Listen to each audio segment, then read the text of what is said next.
આમ તેમ જે કાંઈ અને નર્મદા જિલ્લા વાળાએ તો આમ તેમ કરીને બતાવી દીધું કે જો આમ થાય. બહુ ચોટા હતા, ઝૂકેગા નહીં સાલા.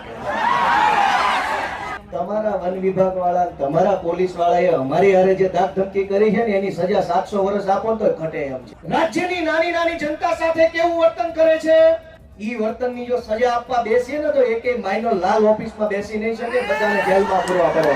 બધાયનો પહેલા તો હું ખૂબ ખૂબ આભાર વ્યક્ત કરું છું કે આ મુશ્કેલ ઘડીમાં બધાય એક થઈને ભેગા મળીને ચૈતરભાઈની સાથે ઊભા છે. દોસ્તો, ચૈતરભાઈ વસાવાને સરકારે સ્થાપેલી સરકારના પૈસાથી ચાલતી સરકારની અદાલતે 7 વર્ષની સજા આપી અને સરકારે સ્થાપેલી સરકારના નિયમથી ચાલતી અદાલતે જે સજાનો ચુકાદો સંભળાયો એ ચુકાદો આ જનતાની અદાલતમાં લઈને અમે બધા આવ્યા છે કે તમને એ માન્ય છે કે નહીં. લોકતંત્રમાં કે કાયદો કે વ્યવસ્થા આ બધી જ વસ્તુ કરતા સર્વોપરી છે જનતાનો ઈરાદો, જનતાના આશીર્વાદ, જનતાની આશા શું છે. સરકારની પોલીસ સ્ટેશન, સરકારના સરકારી વકીલ, સરકારની ફોરેન્સિક લેબોરેટરીઓ, સરકારનો ફરિયાદી, સરકારની તપાસ, સરકારનો દલીલ, સરકારનું બધું જ. પણ જનતાની અદાલતમાં સરકારનું ના ચાલે. આ જનતાની અદાલત ભેગી થઈ છે, આ આદિવાસી સમાજની અદાલત છે. ચૈતરભાઈને સરકારની અદાલતે અને સરકારે ભેગા મળીને જે કાંઈ ન્યાય અન્યાય કર્યો એનો સાચો ન્યાય આદિવાસી સમાજની અદાલતમાં થવાનો છે અને નિર્ણય આજે અહીંથી આપણે કરીને જવાનું છે. સરકાર એમ કહે છે કે ચૈતર વસાવાને 7 વર્ષની સજા. આ જનતાની અદાલતના કરોડો ન્યાયાધીશો તમે અહીંયા ઊભા છો, તમે કહો તમે શું સજા કરશો ભાજપને? જો ભાજપની સરકાર ચૈતર વસાવાને 7 વર્ષની સજા કરે તો આ આદિવાસી સમાજની અદાલતમાં ભાજપને 70 વર્ષની જેલની સજા આપવાની છે. આવનારા 70 વર્ષ સુધી ભાજપનું બટન નહીં દબાવવાનું અને એને સજા આપવાનો નિર્ણય આજે આ જનતાની અદાલતમાં થવો જોઈએ. લોકશાહીમાં જનતાથી મોટું હોય કોણ? જનતાથી મોટું કોણ? જનતાથી મોટી પોલીસ નહીં, જનતાથી મોટું જંગલ ખાતું નહીં, જનતાથી મોટા મુખ્યમંત્રી પણ નહીં. સૌથી મોટી જનતા અને જનતાએ નક્કી કર્યું કે અમારો નેતા ચૈતર વસાવા છે. દોસ્તો, એટલે આ સજા માત્ર ચૈતર વસાવાને નહીં જનતાને છે. જનતાએ નક્કી કર્યું ને અમારો નેતા ચૈતર વસાવા. તો કરોડો લોકોને જે ચૈતર વસાવા ઉપર વિશ્વાસ છે, કરોડો આદિવાસીઓને જે ચૈતર વસાવાની ઉપર આશા છે, એને જેલમાં પૂરવાનો અર્થ એ થયો કે કરોડો લોકોને ભાજપની સરકારે સજા આપી કે તમારી પાસેથી તમારો નેતા છીનવી લીધો. અરે ભાઈ સાહેબ, કેટલા વર્ષો પછી ભગવાનના આશીર્વાદથી, પ્રકૃતિના આશીર્વાદથી, વડીલોના આશીર્વાદથી એક લડાયક ચૈતર વસાવા જેવો નેતા આપણા ગુજરાતના આદિવાસી સમાજમાં મળ્યો. અનેક લોકો ધારાસભ્યો બન્યા, સાંસદો બન્યા આદિવાસી સમાજના મત આધારે. પણ આદિવાસી વિસ્તારોમાં ચાલતી નકલી સરકારી કચેરીઓ ઉપર પહેલી વખત બોલ્યું કોણ? બોલ્યા. અનેક લોકો આદિવાસી સમાજના મતના આધારે સાંસદો, મંત્રીઓ બન્યા. પણ આદિવાસીઓની જમીન ઉપર વિવિધ કંપનીઓ લાવી આદિવાસીઓને ખદેડવાનું કામ કરતા હતા. એની વિરુદ્ધમાં પહેલો મજબૂત અવાજ ઉઠાવ્યો કોણે? ચૈતર વસાવાએ. કેવડિયામાં, તાપીમાં, છોટાઉદેપુરમાં, ડાંગ જિલ્લામાં ચારો તરફ કંપની, થર્મલ પ્રોજેક્ટ, ફલાણો પ્રોજેક્ટ, ઢેકણો પ્રોજેક્ટ. આ તમામ પ્રોજેક્ટના નામે આદિવાસીઓને ઘર વગરના, જમીન વગરના, શિક્ષણ વગરના, આરોગ્યની વ્યવસ્થા વગરના કરવાના ષડયંત્રને રોકવાનું કામ કર્યું કોણે? ચૈતર વસાવાએ કર્યું. અને સરકારના પેટમાં તેલ રેડાયું કે આ ચૈતર વસાવા આદિવાસીઓને કાં આટલો બધો જાગૃત કરે છે? કેમ આદિવાસી યુવાનોને જગાડે છે? કેમ સુતેલો આદિવાસી સમાજને જાગૃત કરવાનું કામ કરે છે? ચૈતર વસાવાનો ગુનો એ નથી કે જંગલ વિભાગના કર્મચારી સાથે બોલાચાલી કરી. ગુનો તો એ છે કે જંગલની જમીન તમારી છે અને તમને અપાવવાની છે, એની જાગૃતિ સમાજમાં લઈને આવે. ચૈતર વસાવાએ જો બીજા ભાજપના આદિવાસી નેતાઓની જેમ રૂપિયા બનાવવા હોત તો જેલમાં હોત કે ઘરે હોત? એક છે મોટા કદાવર આદિવાસી નેતા, 2000 કરોડનું મનરેગામાં કરી નાખ્યું. જેલમાં છે કે મેલમાં? આદિવાસીઓના મત લઈને, આદિવાસી વિસ્તારોની ગ્રાન્ટો ખાઈને 2000 કરોડ રૂપિયાનું બૂચ મારીને જો બેઠા હોત તો મેલમાં હોત.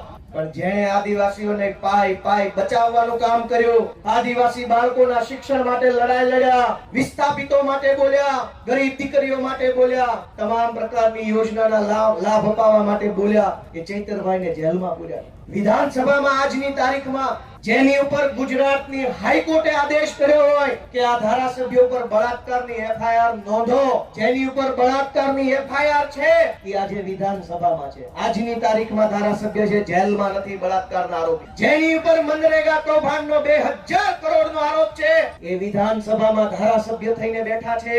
જેની ઉપર જમીનો પચાવી પાડવાનો કેસ ચાલે છે 200 કરોડનો, એ અત્યારે ધારાસભ્ય છે. ગુજરાતના તમામ ચોર, લુચ્ચા, લફંગા, લબાડ, તોડબાજ, બળાત્કારી, ભ્રષ્ટાચારી, ધંધા કરનારા બધા જ લોકો આલીશાન જિંદગી જીવે છે. અને એક મામૂલી ગુનાની અંદર ચૈતર વસાવાને 7 વર્ષની સજા. 7મા ધોરણમાં ભણવામાં આવતું કે દેવડીએ દંડાય છે ચોર મુઠ્ઠી ઝાડના, ને લાખ ખાંડી લૂંટનારા મહેફિલે મંડાય છે.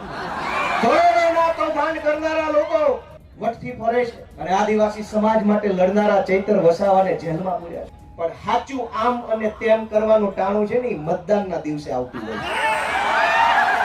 લોકશાહી છે, આમ તેમ જે કાંઈ, અને નર્મદા જિલ્લા વાળાએ તો આમ તેમ કરીને બતાવી દીધું છે. જો આમ થાય, આમ તેમ કેમ થાય ને, ગઈ ચૂંટણીમાં કહી દીધું કે આમ થાય. બહુ ચોંટા હતા, ઝૂકેગા નહીં સાલા. બટા પાડી દીધા. વડાપ્રધાને અહીંયા સભા કરી, ગૃહમંત્રીએ સભા કરી, પ્રદેશ પ્રમુખે કરી, પણ નર્મદા જિલ્લાના આદિવાસીઓએ કીધું ઝૂકેગા નહીં સાલા. આને કહેવાય અસલ ટાઈગર. પણ દોસ્તો, હું તમને છેલ્લી 2-3 વિનંતી કરીશ કે ચૈતરભાઈનો ગુનો શું? આ ભાજપ વાળા ટીવીમાં, સોશિયલ મીડિયામાં ચૈતરભાઈને બદનામ કરવાનું કામ કરે કે એને વન વિભાગ વાળાને આમ તેમ કહી દીધું, ધાક ધમકી કરી લીધી. તમારા વન વિભાગ વાળા, તમારા પોલીસ વાળાએ અમારી હારે જે ધાક ધમકી કરી છે ને, એની સજા 700 વર્ષ આપો તો ઘટે એમ છે. આખા ગુજરાતમાં સરકારી માણસો જનતા હારે કેવું વર્તન કરે છે? સરકારી મામલતદાર, સરકારી પીએસઆઈ, સરકારી ટીડીઓ, સરકારી પ્રાંત, સરકારી આરએફઓ, આ બધા જ લોકો રાજ્યની નાની નાની જનતા સાથે કેવું વર્તન કરે છે? ઈ વર્તનની જો સજા આપવા બેસીએ ને તો એકે માઇનો લાલ ઓફિસમાં બેસી નહીં શકે, બધાને જેલમાં પૂરવા પડે. ચૈતર વસાવાએ 4 શબ્દો શું કીધા તો માઠું લાગ્યું. ચુકાદો હવે જનતાની અદાલતમાં લાવવાનો છે, તમારે નિર્ણય કરવાનો છે. આ ચૈતર વસાવાને તમારા આશીર્વાદથી એક વખત ગુજરાતની સરકારમાં બેસાડો, પછી ખબર પડશે કે કેવી રીતે ન્યાય કરી શકાય.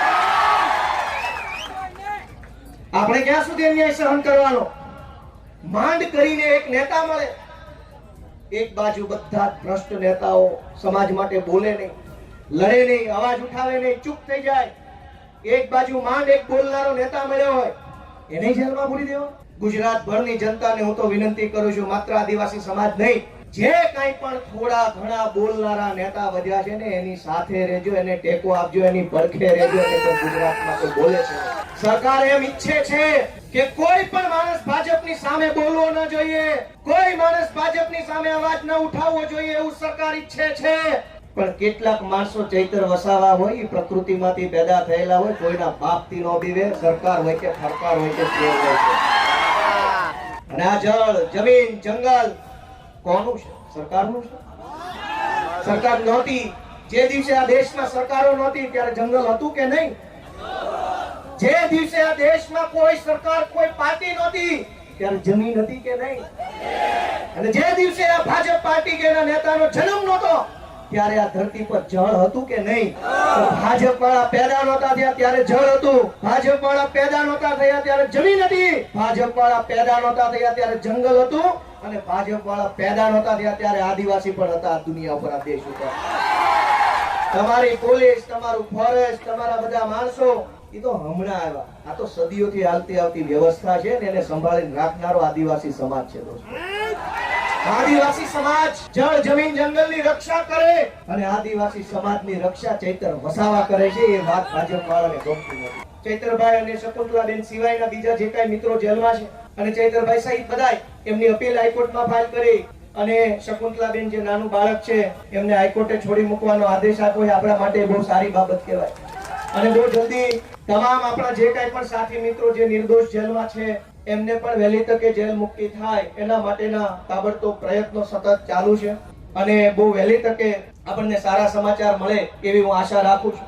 આપ સૌને મારી એક જ વિનંતી છે કે આ લડાઈમાં ચૈતર વસાવાને, એના પરિવારને, એના બાળકોને ક્યાંય પણ એક સેકન્ડ પણ આપણે બધાએ હું અને તમે ભેગા મળી એકલા નથી પડવા દેવાના. જ્યાં જરૂર પડે, જેવી જરૂર પડે, જ્યારે જરૂર પડે ત્યારે આપણે બધાએ સાથે ઊભું રહેવાનું. અમે બધાએ આજે સાથે છીએ.